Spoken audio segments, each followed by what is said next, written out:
ഏറ്റവും ബഹുമാനം നിറഞ്ഞ ഉസ്താദുമാരെ, പ്രിയം നിറഞ്ഞ സഹപാഠി സുഹൃത്തുക്കളെ, മറ്റു രക്ഷിതാക്കളെ, അസ്സലാമു അലൈക്കും വറഹ്മത്തുള്ളാഹി. മുത്തുനബി സല്ലല്ലാഹു അലൈഹി വസല്ലം തങ്ങളുടെ ജന്മമാസം കൊണ്ട് അനുഗ്രഹീതമായ ഈ അസ്ലമ മുഹൂർത്തത്തിൽ നിങ്ങൾക്ക് മുമ്പിൽ പ്രവാചക സ്നേഹം എന്ന വിഷയത്തെക്കുറിച്ച് ഏതാനും വാക്കുകൾ സംസാരിക്കാൻ ഞാൻ ആഗ്രഹിക്കുന്നു.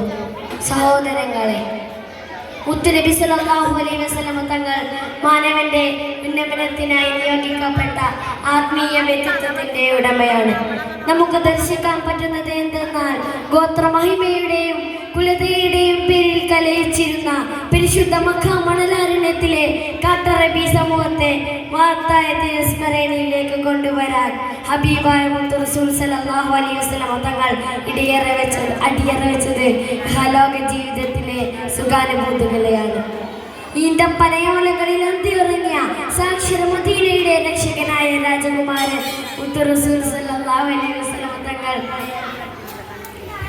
ഈന്തപ്പനയോലകളിൽ അന്തിയുറങ്ങിയ സാക്ഷര മദീനയുടെ രക്ഷകനായ രാജകുമാരൻ മുത്ത് റസൂൽ സല്ലല്ലാഹു അലൈഹി വസല്ലം തങ്ങളെ സ്നേഹിക്കാൻ മുസൽമാനായി പിറന്ന ഓരോരുത്തരുടെയും നിർബന്ധ ബാധ്യതയാണ്.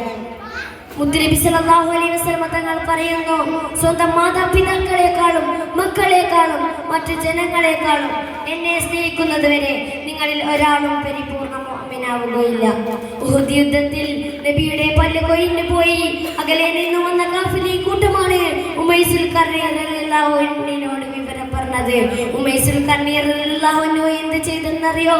എന്റെ ഹബീബിനില്ലാത്ത പല്ല് എനിക്കും വേണ്ടെന്ന് പറഞ്ഞ് താഴെ വീണ ഒരു കല്ലെടുത്ത് തന്റെ പല്ലിലേക്ക് ആനടിക്കുകയാണ്. ഇതാണ് സുഹൃത്തുക്കളെ ഉപ്പുനബി, ഇതാണ് മധുനബി. ഈ കാലഘട്ടത്തിലെ അവസ്ഥ എന്താ? നേരപ്പുള്ളതിന് മുമ്പ് ആടിപ്പെട്ടിക്കാരൻ അണ്ണാച്ചിയുടെ സിനിമ കാണാൻ തിയേറ്ററിൽ പോയി കാവൽ നിൽക്കുന്ന എന്റെ പ്രിയ ചെറുപ്പക്കാരാ, ശപിക്കപ്പെട്ട റിയാലിറ്റി ഷോയിൽ നിന്ന് കിട്ടിയ പട്ടവും മേടിച്ച് ഭാര്യയെ തോടിനേറ്റി ആഭാസം നൃത്തം ചൂട്ടുന്ന ഈ ദുനിയാവിലെ ലാഭമാണ് വലുത് എന്ന് കരുതിപ്പോയ എന്റെ മുസ്ലിം ചെറുപ്പക്കാരാ, തിരുദൂതർ റസൂൽ സല്ലല്ലാഹു അലൈഹി വസല്ലം തങ്ങൾ മദീനയിലേക്ക് വരുന്നതറിഞ്ഞ മദീന നിവാസികൾ ഒന്നടക്കം കാത്തിരിക്കുകയാണ്. അവസാനം ഈന്തപ്പന മരത്തിന് മുകളിൽ ഇരുന്നവനാണ് സ്വാഗതം പറഞ്ഞത്. തക്ബീർ വിളിക്കേണ്ടത് ഹബീബിന് വേണ്ടിയല്ലേ? മുദ്രാവാക്യം വിളിക്കേണ്ടത് മുത്തിന് വേണ്ടിയല്ലേ? സ്വാഗതം പറയേണ്ടത് ആ രാജകുമാരന് വേണ്ടിയല്ലേ? മുറുകെ പിടിക്കേണ്ടത് ഹബീബിന്റെ സുന്നത്തുകളല്ലേ? നിങ്ങളെ പോലെ ഒരു ചെറുപ്പക്കാരനായിരുന്നു ഉബൈദ് ബിൻ വലിദ് റളിയല്ലാഹു അൻഹു. തൂക്കുമരത്തിന്റെ മുകളിൽ കയറുമ്പോൾ മക്ക ഖുറൈശികൾ പറഞ്ഞു, ഉബൈബേ, നിന്നെ ഞങ്ങൾക്ക് തൂക്കിക്കൊല്ലണമെന്ന് ആഗ്രഹമില്ല. നീ ഞങ്ങൾക്ക് ഉപജീവനം പഠിപ്പിച്ചവനല്ലേ ഉബൈബേ?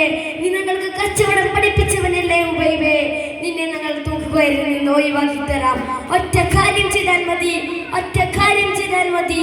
സ്വാർത്ഥ മുഹമ്മദ, മുഹമ്മദിനെ ഒന്ന് ചീത്ത പറഞ്ഞാൽ മതി.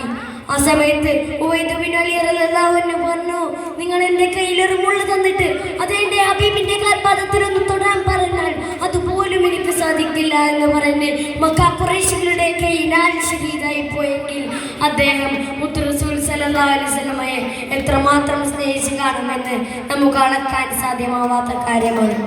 സഹോദരങ്ങളെ, നാളെ മഹ്ശർ സഭയിൽ ആരോരുമില്ലാതെ നെട്ടോട്ടമോടുമ്പോൾ അന്നും നമ്മെ സഹായിക്കാൻ ഉണ്ടാവുക മുത്തു ഹബീബ് മാത്രമാണ്.